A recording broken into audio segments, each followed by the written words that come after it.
Go ahead and put your cameras and microphones on mute and let us know in the chat where are you joining from. I'm coming from Houston.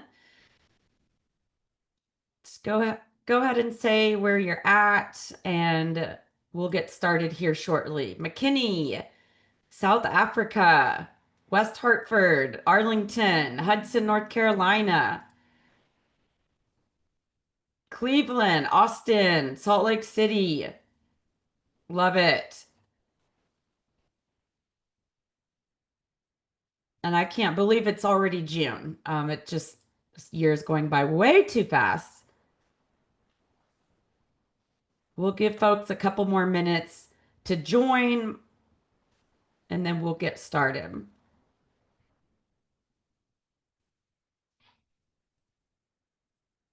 See who put in the chat where you're joining from. Dallas, California, Nospax River, Morristown, London. Love it. We'll give it about 2 more minutes and then we'll officially launch. If you're just joining us, Auburn, if you're just joining us, we are putting in the chat where we're joining from. I'm here in Houston, Texas, where it has rained for about 10 days straight, it feels like. But the sun is out right now, so I'm happy about that. We haven't had any terrible power outages yet this season. Yet, keyword. Hopefully, we won't have anything too bad. So if you're just joining us, go ahead and put in the chat where you're joining us from. Say hello.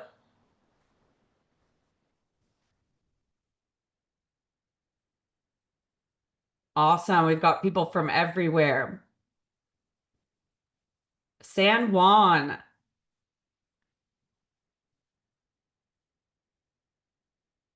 Madrid. Thank you, Desiree. I'm also excited. All right, let's go ahead and jump in. Oh, you guys can continue putting things in the chat. So, good morning, good afternoon, and evening, everyone. Welcome to the 67th episode of HYSKY Monthly. 67. Can you believe that? We're so happy to have with us today Michael Duke from DBT Aero, and he's going to be talking about increasing sustainability through airframe design. Forgive me, I'm multitasking here. I'm also letting people in while I'm reading the slide. Through airframe design. This is a topic very near and dear to my heart as somebody that worked on airframes for majority of my professional career. Most of you know me, but those of you that don't, my name is Danielle McLean. I'm the founder and CEO of HYSKY Society. So what is HYSKY Society? HYSKY is a 501c3 nonprofit committed to decarbonizing aviation and aerospace with hydrogen. We welcome and unite innovators in eVTOLs, fixed-wing aircraft, lighter-than-air aircraft, wing and ground effect vessels, drones, UAVs, UAS, and spacecraft. If it flies on hydrogen, it is part of our vision for sustainable flight. Our mission is simple. We are decarbonizing flight with hydrogen by building a connected ecosystem. That's you.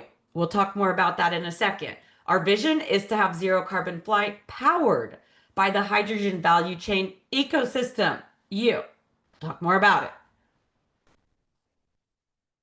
So just a quick rundown of HYSKY programs. We have 6 programs. HYSKY Monthly, which is what you're at right now. It's our monthly webinar series where we meet on the 3rd Monday of every month and we have distinguished speakers.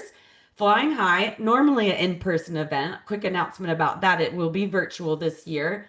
HYSKY EDU, which is hydrogen aviation courses. We did one with AIAA, fantastic hydrogen aircraft design course.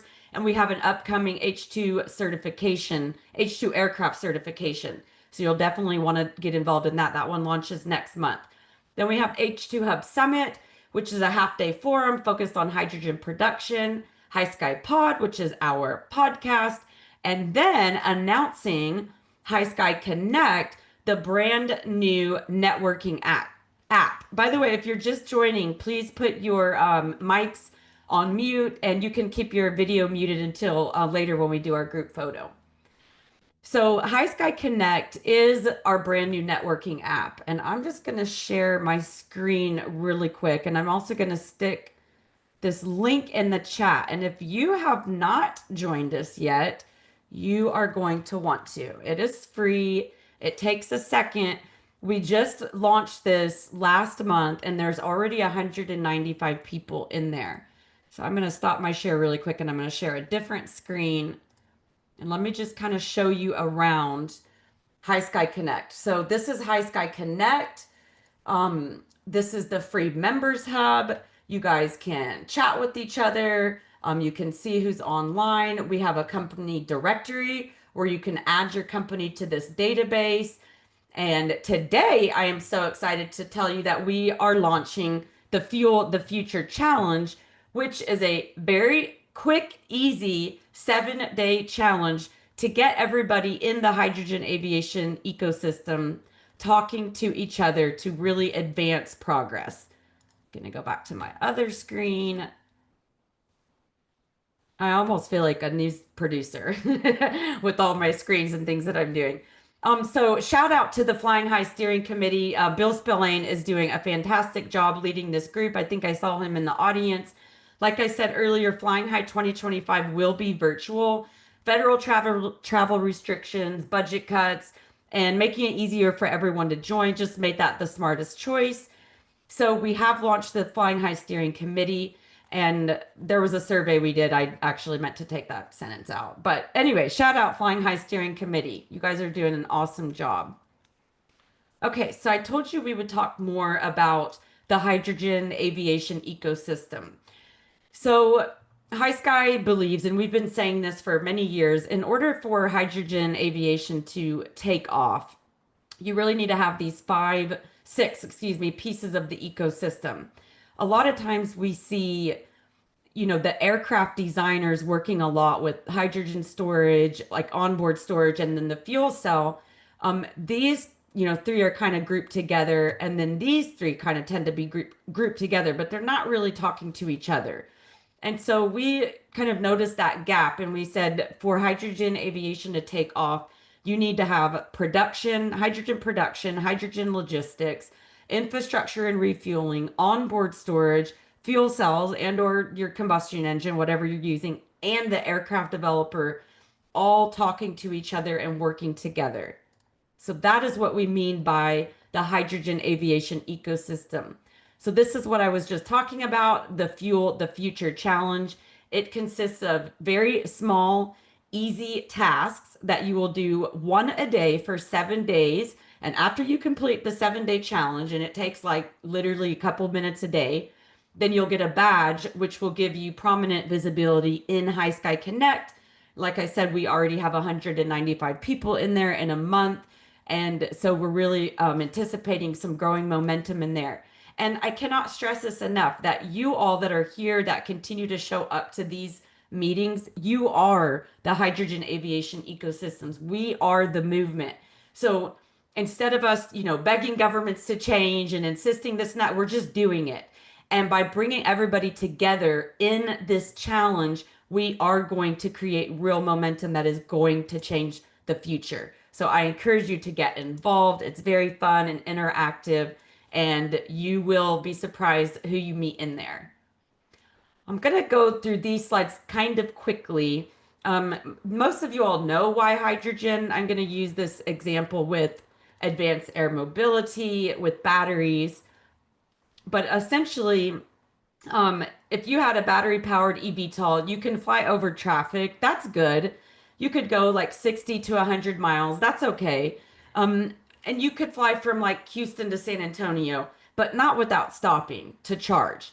And that's not great. So for me, I would like to go from Dallas, Austin to San Antonio. From Houston, I don't want to stop and recharge. So that's kind of where hydrogen comes in. Hydrogen can extend the range a lot for these aircraft. Hydrogen can extend the range up to like 300 or more miles. This opens up city to city travel. Life-saving flights average 300 miles, so you can start saving lives, delivering organs, things like that. And it opens up regional air mobility, emergency search and rescue. So think like floods and hurricanes. I'm in Houston, so I can't help but go there. We've been under a flood watch. Luckily, we didn't flood like San Antonio did. But this is just a quick kind of graphic over like with batteries and with hydrogen. I should say this is more like with hydrogen and batteries. This is kind of a hybrid system. But essentially, it's saying that if you want to go 300 miles with just batteries, you would have to stop and charge twice from A to B. If you were to go from A to B with hydrogen, then you would not have to stop and recharge with those in that 300 miles. So this is a slide that shows most of the aircraft that are developing hydrogen powered aircraft. Like I keep saying this every month, I need to update this slide. I haven't had time to yet. But these are a good chunk of the aircraft that are going to need hydrogen to power their flights. And they need a way to get that hydrogen. So that is what HYSKY does. We bridge the gap between hydrogen and aviation. So that we want them to be able to focus on developing their aircraft, and we bridge the gap by bringing this ecosystem together. Okay, now I'll show you some group pictures of other HYSKY Monthly. So now this is my favorite part. I think I'm going to stop my screen share, and I'm going to invite everyone to turn on your camera and say cheese. Not yet, though. I'll tell you when. Oh, sorry. Zoom has updated some settings. Okay, everybody turn on. Hi, Sion. Good to see you. Hi, Tanya. Si- Good morning. Sion is our newest intern. She's the newest member of the HYSKY team. All right, let's turn on our cameras. Once we get a full screen, we will say cheese and snap a photo. All right, let's go. 1, 2, 3, cheese. Oh, I look very orange today. I don't know what's going on with my lighting. Okay, great. I think that will work. All right, let me go back to my screen share. Thanks, everyone. I always love doing that. It just makes it so much more realistic, seeing, versus just names in the chat. Okay, so I am so excited to introduce you guys to today's speaker, Michael A. Duke. I've had the privilege of meeting Michael in person in Las Vegas. It was a fantastic presentation. Michael is an active private pilot with multiple ratings and endorsements. He is currently the founder and CEO of DBT Aero Inc., an aerospace technology startup featuring a family of ultra efficient, quiet, sustainable aircraft that may be the best option for practical electric and hydrogen flight. The technology scales from small unmanned aerial systems to business jets, regional cargo, passenger aircraft, commercial airliners, and firefighters.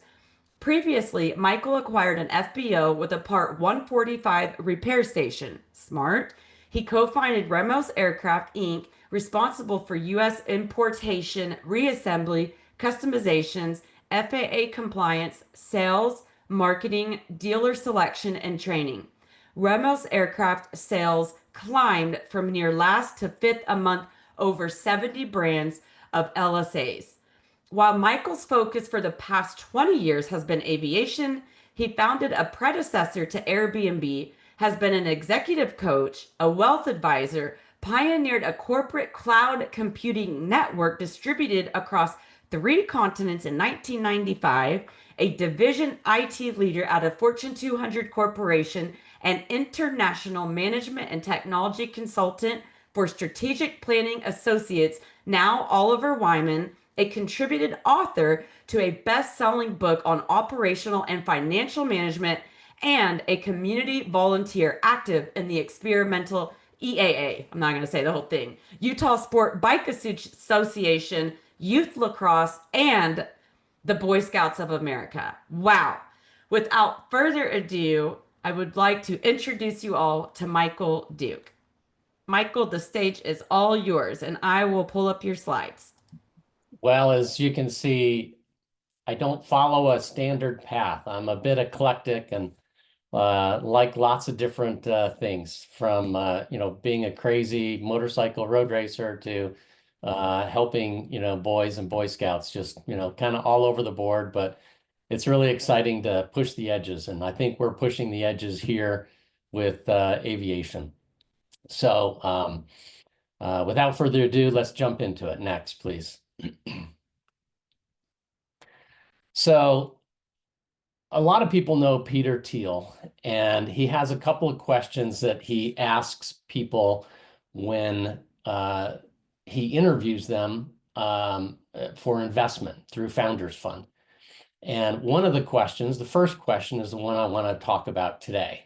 What do you believe that others do not? At DBT Aero, we believe some things very different. We believe that there is more than just propulsion system advancements that are needed in aviation, and that the airframe itself is something that fundamentally needs to be redesigned. And I'm going to go through why we believe that today. Next. Let's use a metaphor to help understand where we're at with aviation. 100 years ago, the primary source of energy was coal. Coal was cheap, and so it was abundant, and everybody used it to heat their homes, furnaces for glass making, whatever it was, steel making. But it was very dirty, lots of soot and particulate, and so there were lots of lung problems. People had issues, breathing in the cities, and there is a real drive to clean up all of the coal and all of the air pollution. Next. So natural gas comes along, and natural gas turns out to be much cheaper. But again, now you could heat your house with natural gas by simply, turning the thermostat. But again, it was very cheap. Homes were very drafty, and it wasn't until the energy crisis, really in the 70s and 80s, that we began to see homes become more energy efficient because the cost of energy had become so expensive. And now people are much more focused on energy efficiency because energy prices are higher. Next, please. As we look at the homes today, it's more than just a single type of energy that's being used. We have electric, natural gas, potentially solar, wind power. We also use trees and shrubs and other things around the house to help shade the house, keep it cool. There's all different types of methods to be energy efficient. So we have fixed the frame itself, the home, but we're also focused on the efficiency of the appliances and things in the home. So we're working in both areas of efficiency. Next, please. So if homes are so efficient, and electricity works so well, why aren't we using 100% electricity in our homes? Well, it turns out that some things, can't be powered by electricity. But also, it turns out that there are losses in the transmission and the production of different, and each different type of energy source is different. So here's just one comparison. As we look at a home, for example, electricity transmission, we lose about a third of the actual energy that was in the raw, the starting coal, et cetera, hydro, whatever it is. And in the transmission and the actual production cost, we lose some of that energy. Not as much in natural gas, as an example. And so you end up actually needing 3 times more of the raw material that you make electricity from, excuse me, in order to get the same amount of energy at the end user. Next, please. But that doesn't mean that we want to suddenly, get rid of electricity. Electricity is better for some appliances, some, computers. Certainly, it's going to be really hard to run your computer on natural gas. But at the same time, there are things, your water heater, your furnace, a stove is, a trade-off for people. So there's different types of energy that are best suited for certain types of uses. And that's really the point, is to understand what is the most appropriate use and source of the energy that you're looking for. Next, please. As we turn our attention to vehicles, one of the things that we saw with electric automobiles is as the electric automobile manufacturers were looking to put batteries and electric motors into an automobile, they realized that there was just too much drag. And so they needed to find ways to have less drag on the vehicle so that they could get that 300-mile range that seems to be the sweet spot to get the market interested in an electric automobile. You're still not going to drive, I'm in Salt Lake City. I can't drive from Salt Lake City to Los Angeles on a single charge. I have to stop and charge multiple times. But for around town, shorter trips, within the state of Utah, an electric vehicle is perfect. I can drive it back home. I have the infrastructure at home. I just plug it in while I'm not using it. So it's perfect. But still, there is a need to streamline to eliminate the aerodynamic drag. The little chart up in the top right shows the impact of a couple of different shapes and the amount of drag that is created. That same size diameter, most of them are a circle, but that same size diameter, depending on the shape, has a radically different amount of drag associated with it, turbulence or energy loss, if you will. So by streamlining on the bottom, you end up much less loss of energy, and that energy then is used for actually moving forward in the vehicle, in the airplane, etc. Next. The very early electric vehicles, though, were focused on energy efficiency and not performance plus energy efficiency. Excuse me. And what we saw was there was very slow and very little adoption of electric vehicles until Tesla came along with a much higher performance electric vehicle. I'm not sure about the rest of the world, but I know here in the United States, we like performance. And so when Tesla had a high performing vehicle that was also streamlined, suddenly sales took off. And I believe that's one of the keys that will help us in aviation as well. Next, please. So let's look at aviation. If we look back over the last 65 plus years, and we can go further back, but this was just an aircraft that I was easily able to grab.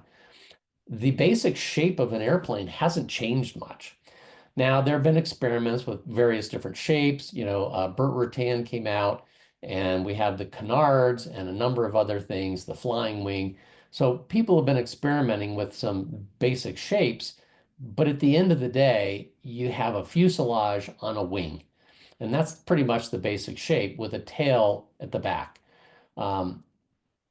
We're using a lot of the same propulsion in those shapes, and they're very expensive to operate because they're high drag, and we really need to make a change in order to become sustainable, which is really where we all want to be. Just like our homes and our automobiles, we can do better with aviation. We can be more sustainable. Next, please. So as I say, there have been a lot of experiments with different designs, but if we look at the aircraft that are being prototyped today, they're basically the same design. They're still the same fuselage on a wing, and then they've added some sort of electric power or a fuel cell electric power. But it's basically the same aircraft. It has the same issues with wingtip vortices, with drag, with the tail drag, the asymmetric thrust, or just so many issues. And they've never really figured out how to solve those. Next, please.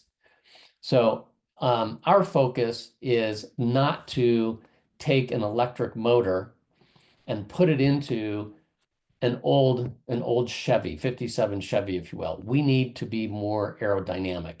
We don't want to take that 98% efficient furnace and put it into a 1920s drafty old house.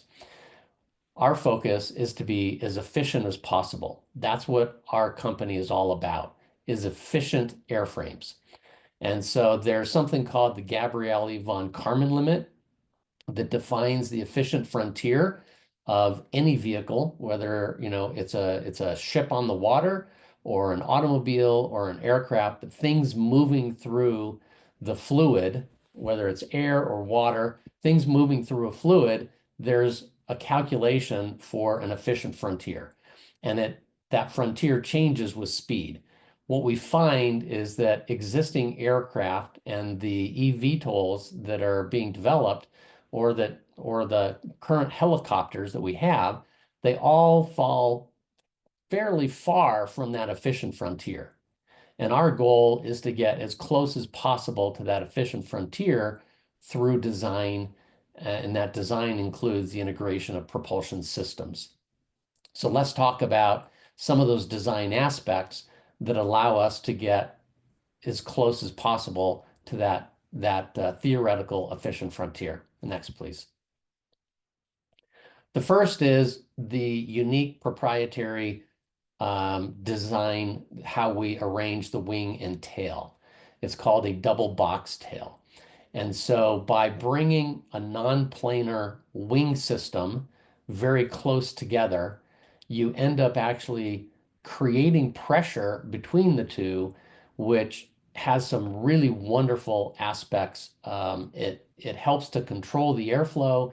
It reduces the drag. We have what's called constructive biplane interference, whereas normally biplanes cause additional drag along with their additional lift.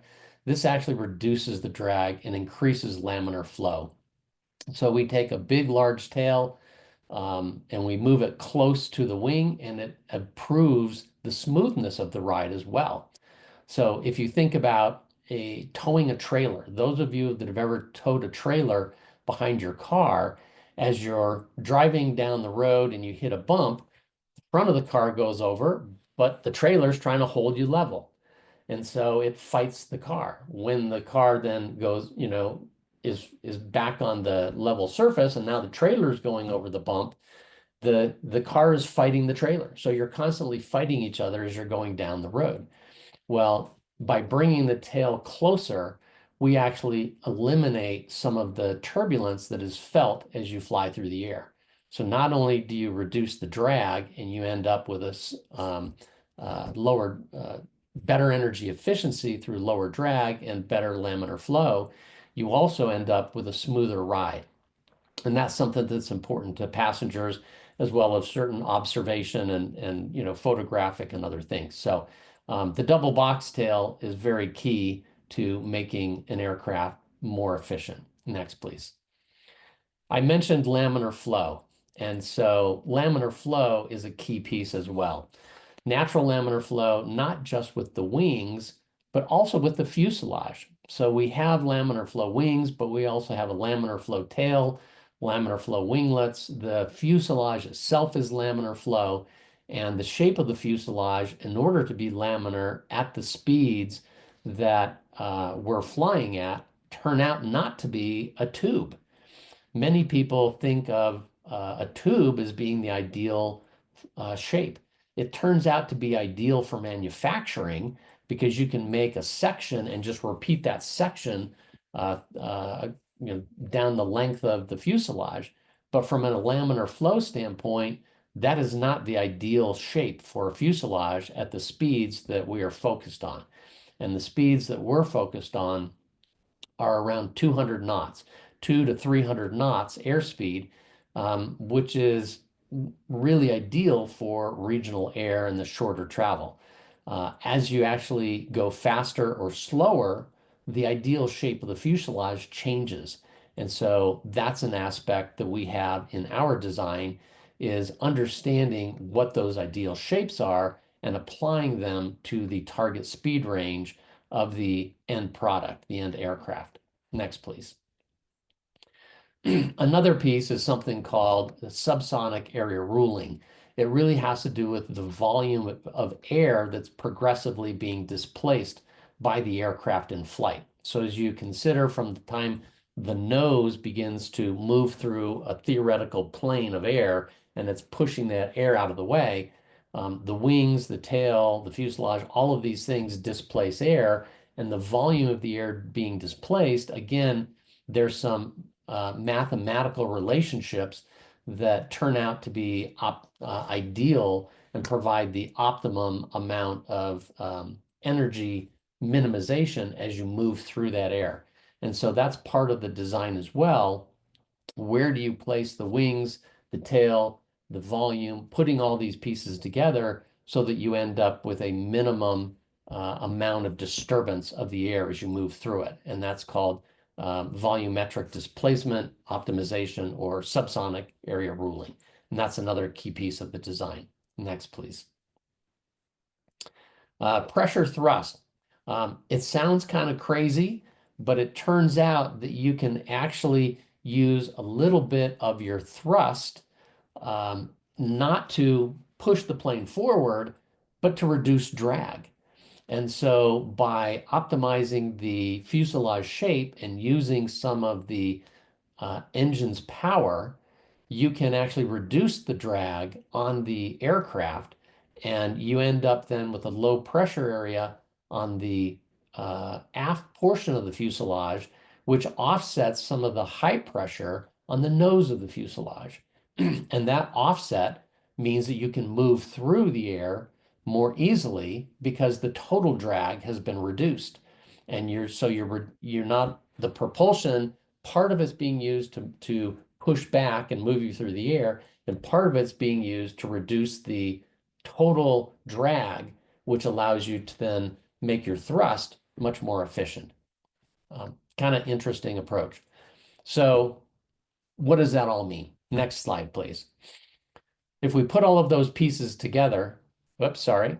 The last is boundary layer control, and that's kind of what we see in an air hockey table. You're creating a little layer of air across the top of the table, which allows that puck to slide without friction, or very, very low friction. By doing the same thing and controlling the boundary layer and keeping a layer of air close to the wing that is non-turbulent, we allow the rest of the air to slide over the aircraft much more easily, and again, reducing the drag. So if you put all of those pieces together, next slide, you end up with a very unique geometry. And that design of the aircraft incorporates all of those attributes that I've just discussed. It turns out that the airframe itself, unrelated to the propulsion system, just the airframe itself is 30 to 50% more efficient. So now you put a more efficient propulsion system in it, a nice hydrogen fuel cell or hydrogen combustion, could be battery electric, could be some kind of a hybrid electric, whatever you decide to put in that airframe, you end up with much greater efficiency, and you're using much less hydrogen, much less electricity, because the airframe itself is more efficient. It turns out that you also are able to carry more payload because you're generating more lift. The effective span length of our 32-foot wingspan aircraft is actually 49 feet. So it feels like there's a 49-foot wing out there allowing us to get more lift and carry more payload, even though the wing is only 32 feet long. By putting the propulsion system at the aft of the aircraft, we don't have all of that turbulence over the nose, and that creates noise inside the aircraft. By using better muffling and other baffles, and controlling how we exhaust the spent fuel in the case of combustion, it turns out to be much quieter as well. And we have a smaller prop, more like a fan. And so a fan doesn't have the tips as close to the speed of sound where you get a lot of the noise in a conventional aircraft. Again, we talked about the fuselage by using a different shape, which is more optimal for moving through the air. You have much more room inside. And as I said, it's propulsion agnostic. So we are thrilled to work with people that are developing other types of propulsion systems. We're talking to a number of folks, and if we're not talking to you, we'd love to chat with you. So please reach out. We're really looking forward to making this design available with multiple propulsion options in the future. There's different options for, just like we have different types of appliances in our homes that use different types of energy.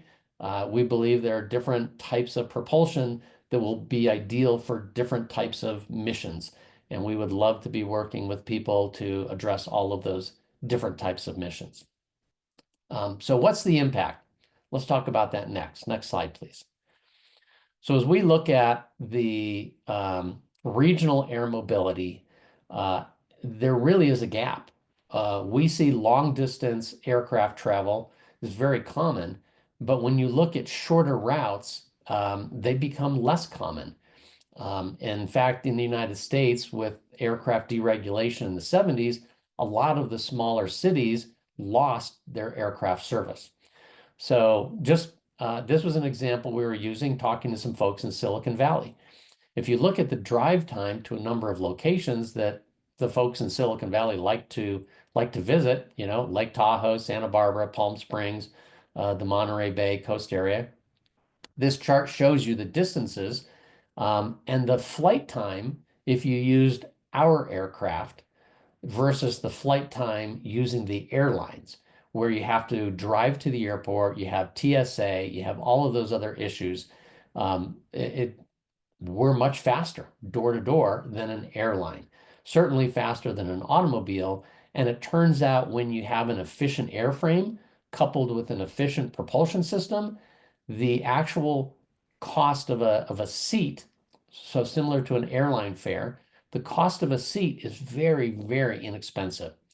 Now, to be fair, we have not put in a profit margin. That's up to the operators. And so those fares that you're seeing there would not be an actual fare. That's the cost.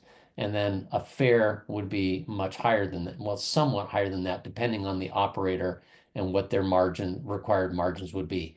But the idea is the operating cost is significantly less when you focus on streamlining the airframe and making the airframe more efficient as a package with an efficient propulsion system.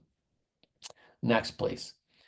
So as I mentioned earlier, the design is scalable, and it's all about having the right attributes and understanding what we need to do to scale the fuselage, the wing and tail system, et cetera. We're looking at a number of potential options for our aircraft. Everything from a 2-seat high-performance aircraft to a 5-seater, which would be more of a general aviation that people are used to, 4 or 5 seats, a 9-passenger, something more like a Caravan, Pilatus, etc., and then eventually up into commercial transport for those regional routes that have disappeared. They could be long distance routes, but we'll see where it goes in the future. So there's a number of different options that are available. And we believe that, again, this aircraft design is really ideal for all of these different market opportunities. And so here's some of the things that we are looking at. Next, please. Let's look at a couple of those markets and how they compare to what's available today. If we look at the 2-seat aircraft market, they're mostly kits today. So the larger bubbles are some of the kit aircraft that are available. P-50, P-51 Mustang type replicas are a number of them, or you end up with some of the experimental aircraft that are available in Europe. The Diamond DA-20 is a production aircraft. It's a little larger. It's more of a four-seat. But as you look at what's there, the efficiency just doesn't add up. Our design is all about the most knots per horsepower, and we're not aware of any other design that exists on the planet today where you can get more knots per horsepower of energy expended. And then from a marketing standpoint, the focus is we would also be able to deliver a good value in terms of knots per $1,000 that you spend to buy the plane. So you want it to be affordable, but you also want it to be efficient. And we believe that this is the design of the future. If we look at some of the larger aircraft on the next slide, please. Again, you see how we compare in the 5-seat market as well as the 9-passenger market, plus 2 pilots. And we've thrown in a couple of electric aircraft, again, just to show the comparison. I understand that, Archer and Joby are eVTOLs. It's not exactly a fair comparison. Volterra is really more of a fixed wing, and so that's a reasonable comparison. The idea is, as you look at efficiency again, our focus is efficiency. eVTOLs are by design less efficient, but they have a very specific mission which our design could not serve. We are not vertical. We're not going to get you to the top of a building downtown. But if you need to go someplace that's further and faster and you want to carry more payload, then we are the best option that exists. And as you start to look at the 9-passenger, right now the Pilatus PC-12, that yellow bubble, is kind of the favorite charter aircraft for a number of businesses that need to get into short fields, et cetera. That chart shows that we're faster, can carry more, and we have a longer range. So it's a win for those that are looking to that are currently using a Pilatus. The Grand Caravan is used. The purple one towards the lower left is used all over the world for cargo.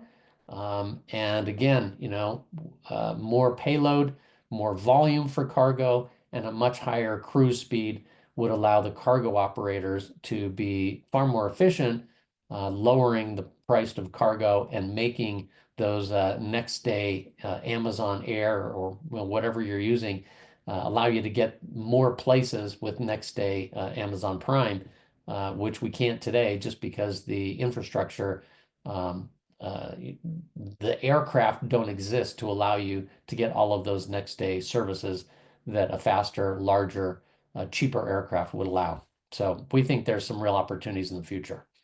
Next slide, please. Just wanted to show real quickly that we do have some patents. We have not been out looking for a lot of publicity, and yet we have received some recognition in a number of places. We have done some speaking, but mostly we've been focused on developing the technology, making sure we have the best, most efficient aircraft, and that we can scale and design it to whatever the applicable application is. And we've got some good supporters out there with a number of suppliers like Hexcel and others. So very excited about the things we've been able to accomplish, and we're really looking forward to kind of what's next. Next slide, please. We feel that we've done the homework and the groundwork to be ready to go to market. I ran across this heat map from the folks at TNMT, portion of Lufthansa's Innovation Hub. It was their AAM market readiness radar. The blue line we superimposed on their heat map of the 2024 state of the market, according to Lufthansa Innovation Hub. They actually felt that there's quite a bit of work that still needs to be done for the eVTOL market to be commercially viable, commercially profitable, I should say. They feel that there's a number of years still in the future and billions of dollars that need to be poured into eVTOLs to make them a commercially profitable engagement. And I have no doubt that the funding will continue and the progress will continue. If we look, though, however, at that same heat map, fixed wings are much closer to be ready for market rollout. We've been developing our technology for over 20 years. The regulations already exist. The ecosystem, the infrastructure for refueling exists. We know that the design is scalable, and I'll explain that more in just a second. The business model already exists. There's people who are looking to get regional flights. We're very far up the sustainability chain, and it's desirable to have a quiet, stable, more affordable method of transportation, air transportation. So we feel that this is the right time, particularly with the FAA's shift to some new standards called Mosaic. There's an opportunity to bring in aircraft that are much easier to certify. And so the time is right for a number of reasons. And we feel that the company and the technology is right as well. Next, please. I mentioned that we've demonstrated scalability. We have built 4 aircraft at different sizes, an 8-foot wingspan, an 11-foot wingspan. We 3D printed a 5-foot wingspan in the bottom, the one with the green swoosh on it. And then we have a 32-foot wingspan manned aircraft that is in flight testing. The top left picture is receiving an FAA experimental R&D airworthiness certificate. And the right picture is kind of a fun one. Those of you that saw the movie Ford versus Ferrari, you'll recall a scene where they're testing the new Ford GT. I think it was out at Willow Springs Raceway in California, and they tore out all of the instrumentation and got a ball of yarn and started taping little strips of yarn all over the car so that they could visually see where the turbulence was and help them assess what they needed to do in order to eliminate the turbulence over the vehicle's, the body itself. We did the same thing so that we could videotape and visually demonstrate the laminar flow.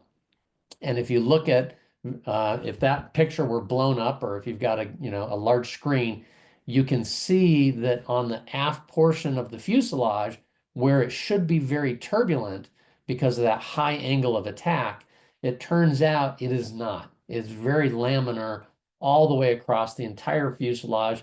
Everything is laminar, and that's by design. So the design really does work, and we've demonstrated it not only in CFD and in other computational ways, but we've actually done it and shown it with actual pieces of little wool yarn and showing that the aircraft doesn't have turbulence anywhere along it other than the landing gear.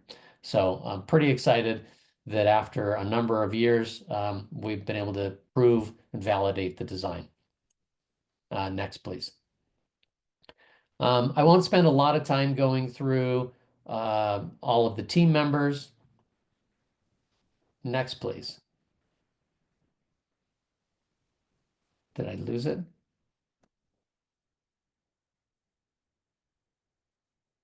Danielle, can you advance the next slide, or did I lose the? No, I still hear you, but yeah, the slide isn't advancing. We should be on a slide with the people, and I'm not seeing it.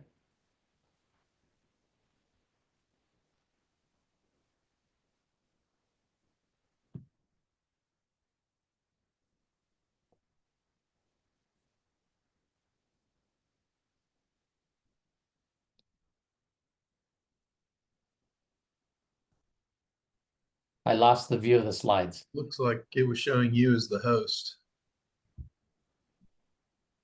Oh, do you want me to? Looks Oh, like the we lost last Danielle. Okay. Yeah, we did. the last one you showed had Let people me on the left-hand side. let me then launch as host. Yeah, I wasn't seeing the people slide. Let me try to launch as host. My apologies. Let's Zoom, share screen.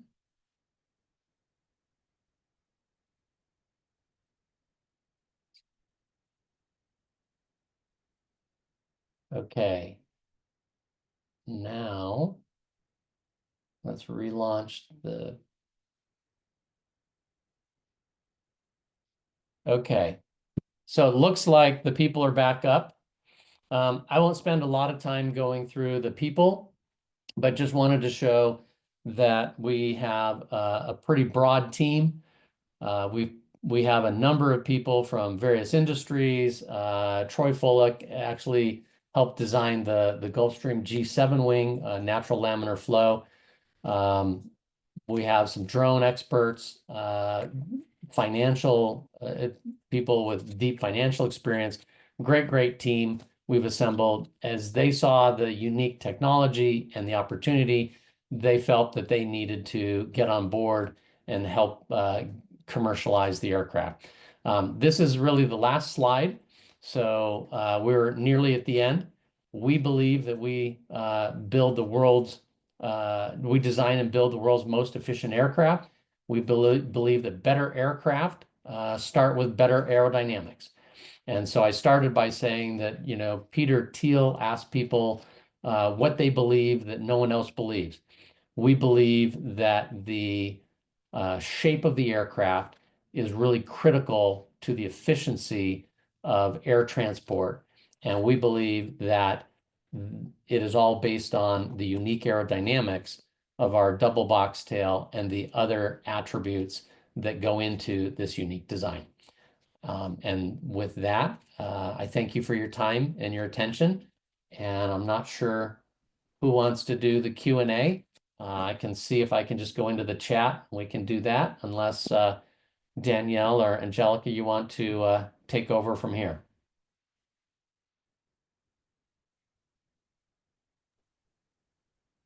Yeah, Michael, I'd just say if you want to go through the chat and look at some of the questions and answer those, we've got some pretty good questions out there. So if you want to take some time to do that, that'd be great. I'm opening up the chat. Let's see. Yes.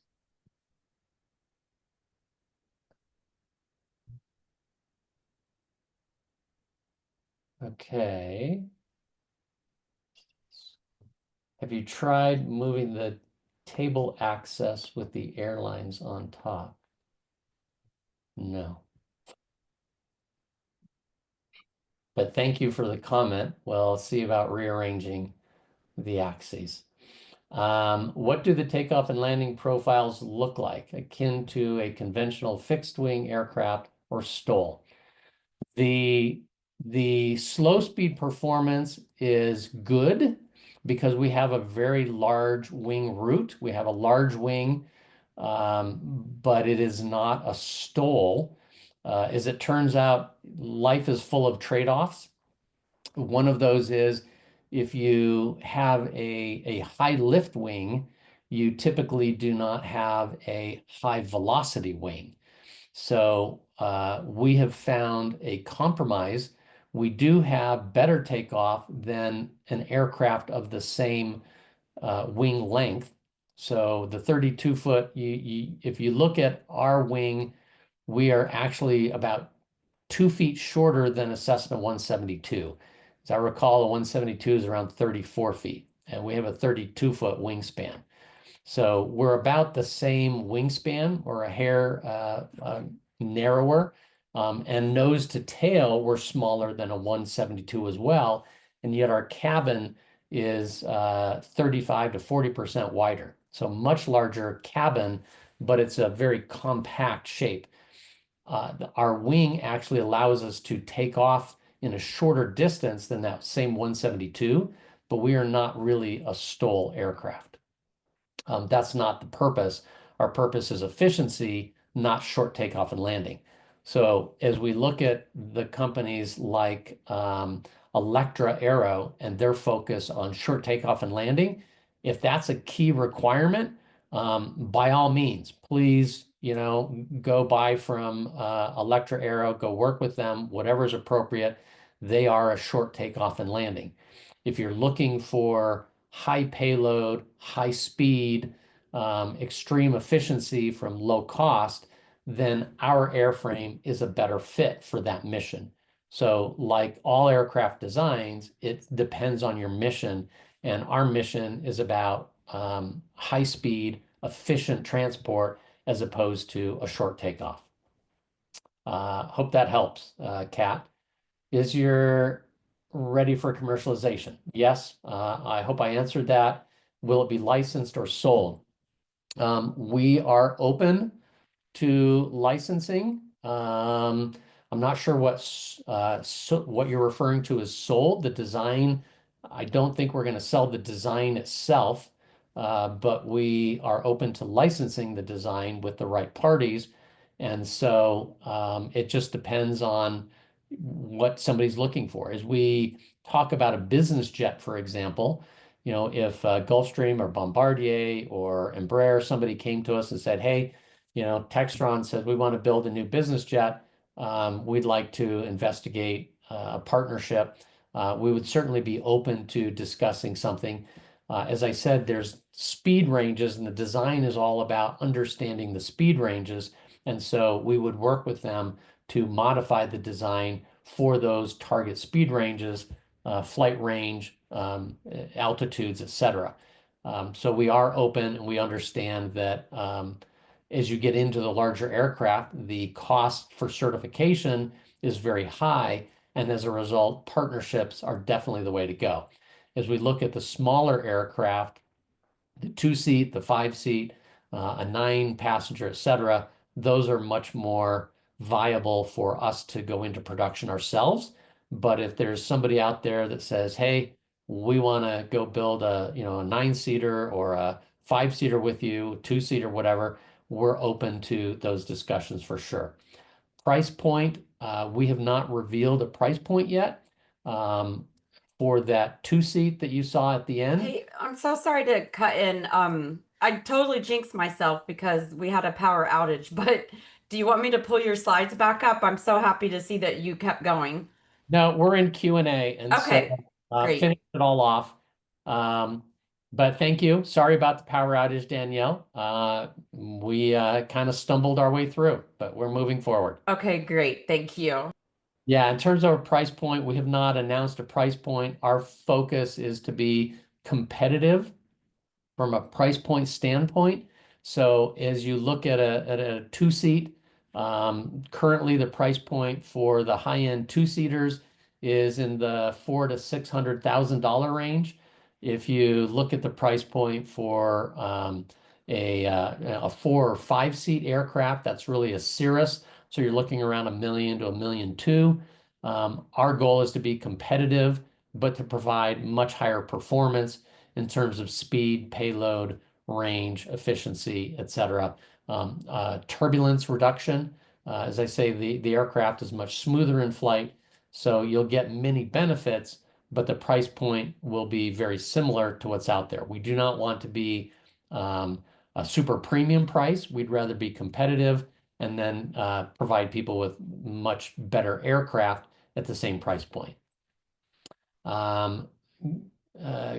Gaber asks, if I pronounce that correctly, will there be a 2-seat LSA? So the 2-seat that I showed at the end would be a Mosaic LSA. It will not be a traditional LSA. The traditional LSA limits the cruise speed to 120 knots level cruise. 120 knots level cruise means we'd probably be putting in a Herth 50 horsepower engine that's certainly possible, but our focus is higher performance. So we're looking at something more like a Rotax 916, for example, would have more than a 200 knot cruise. And so if you just want to go to the last slide, Danielle. So we're talking about that would be a two-seat. That would be a two-seat example. If we put a Rotax in that, it would be over 200 knot cruise. We really want to highlight the efficiency, but the current LSA regulations are really not our focus. The Mosaic LSA regulations, which should be codified later this year, is really the direction that we're headed with a two-seater. Do you get coupling aerodynamically between the forward lower wing and the upper aft wing? The upper aft wing is actually the tail. And so, yes, we do get coupling between the tail, and we call that upper surface an elevon, because the upper surface is both an elevator and an aileron.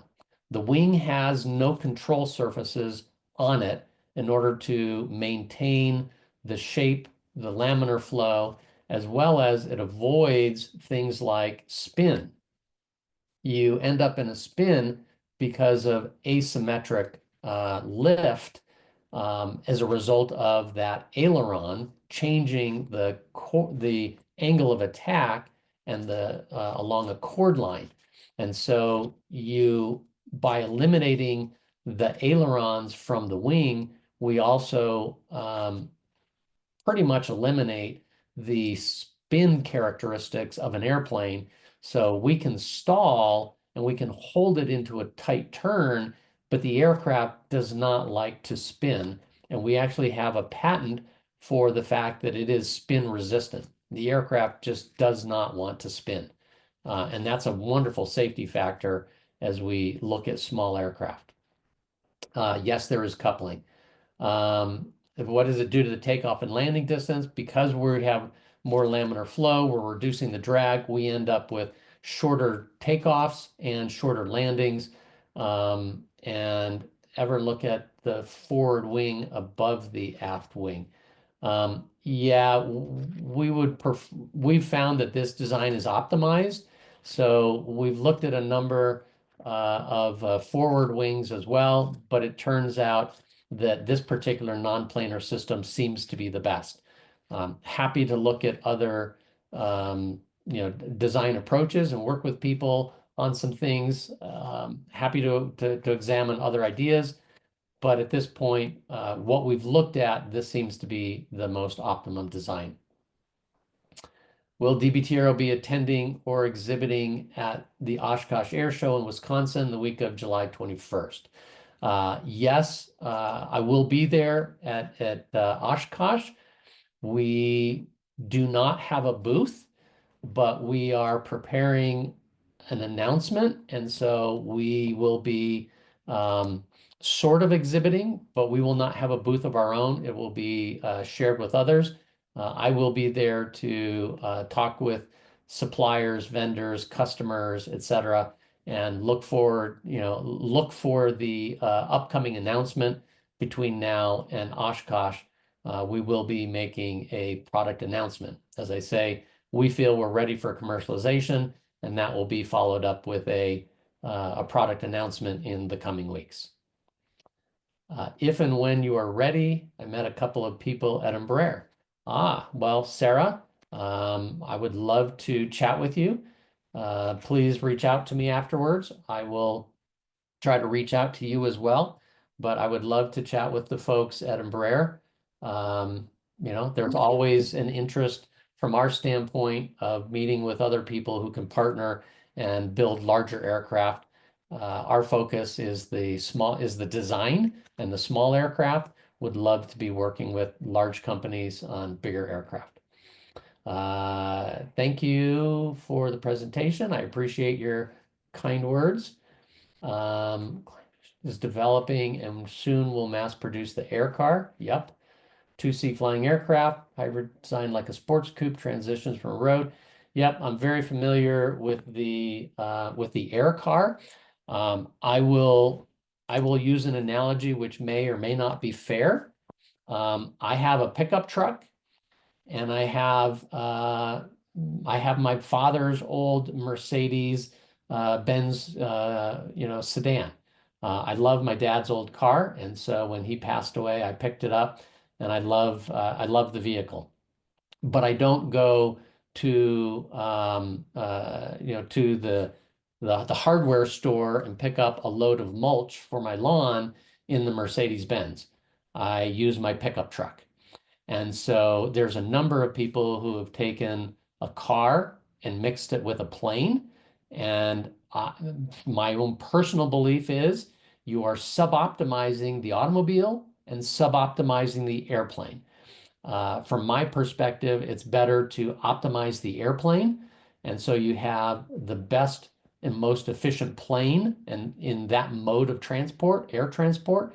And then when you're on the ground, you find the most efficient and optimal land vehicle for the purpose that you're traveling on the land. I have a friend who has a small Eclipse jet, and he has a Tesla. He loves the Tesla for, up to 300 miles. And if he needs to travel more than 300 miles, he takes his jet. I would take a DBT Aero aircraft. But the idea is you optimize in the domain in which you're traveling instead of sub-optimizing both domains. I think the air car is very cool. I know I've met the owner of the Samson Switchblade. Very cool as well. My personal preference is to optimize the airplane, optimize the car or the vehicle, truck, whatever it is on the ground. There's those who follow and are excited about those vehicles. I think that's great.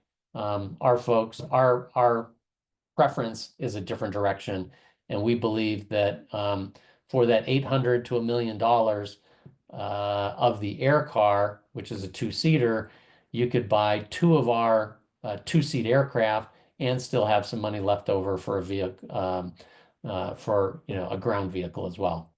So we'll see. Very intriguing. Thank you very much. Could you quantify the efficiency, speed, payload improvements over the conventional design? I hope I covered that in one of the slides. Our efficiency is 30 to 50% just in the airframe. You add in the propulsion system. And so if you add in the propulsion system efficiency, it goes up even more than that. Back one or two more, Danielle.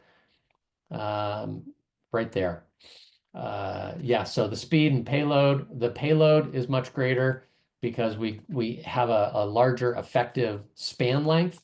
And how will that translate into propulsion system size and weight? So if you want to go the same speed of a conventional aircraft, you can reduce the size of the propulsion system. So as I mentioned, an LSA, we could hit the 120 knot limit of a conventional LSA with a two-seat version of our aircraft using, instead of a 100 horsepower Rotax engine, with something more like a 50 or 60 horsepower Hirth engine. Because of the airframe design, you need less energy in order to attain the same performance of conventional aircraft using a conventional engine. Are there any vertical control surfaces, the ones typically used for yaw control? It turns out that yes, if you look at a traditional T-tail aircraft and you divide it down the middle and you split that V-tail until the top of the T touches the winglets, that's really what we have. So we have a vertical stabilizer extending from the boom at the root of the wing and the top of a T-tail. That T-tail, as I mentioned earlier, is actually an elevon. It combines the aileron and the elevator, and it connects then to our winglet. So at the back of the vertical stabilizer, or V-tail, we do have rudders. So we have two rudders on the V-tail, and they're fairly large. So we do have a fair amount of rudder control. As it turns out, because we do not have ailerons, we tend not to have yaw. So while most aircraft use their rudder for yaw control, we have very little yaw. And as a result, our rudders are used primarily for, you know, crosswind or other things like that, where you have to maintain directional stability other than yaw control. Very little yaw in this design. Email or contact information. My email is my first name, Michael, dot, and my last name, Duke. So michael.duke at dbt.aero. And I can drop that in the chat. Hard for me to talk and chew gum, as they say. But there's my email, and that would be the best way to get a hold of me. And thank you for the presentation. Well, you're welcome, Desiree. Any other questions? I'll turn it now over to you, Danielle. Thank you so much, Michael. I also would love to invite you to join HYSKY Connect. I was kind of talking about it in the beginning. I don't know if you already have. If you have already, then ignore me. But if you haven't, go join, because you guys, it's free and you can send each other direct messages. There are loads of people. I think, like I said, last time I checked, we had 195 people. So I would encourage you both to go sign up over there. It's connect.hysky.org. So you'll be able to find others, other like-minded folks. But with that, I did see, Shrikant, you had your camera on earlier. Did you have a question you wanted to come on and ask? I know usually I let you guys come on here and ask, but I dropped off. So I'm very grateful that Michael was able to handle being the host and do the multitasking. I just want to make sure that nobody was trying to come on and ask a question live. I did see a couple of you with your cameras on. Okay, if nobody's coming on, then we will get 18 minutes of our week back. And humongous thanks to you, Michael. Actually, do want to ask one question before I give us our time back. What, as a pilot, and I recognize you're a private pilot, but I can't help but with this talk of like landing gear and control surfaces and angle of attack, what do you think as a pilot happened with the 787 over the past week?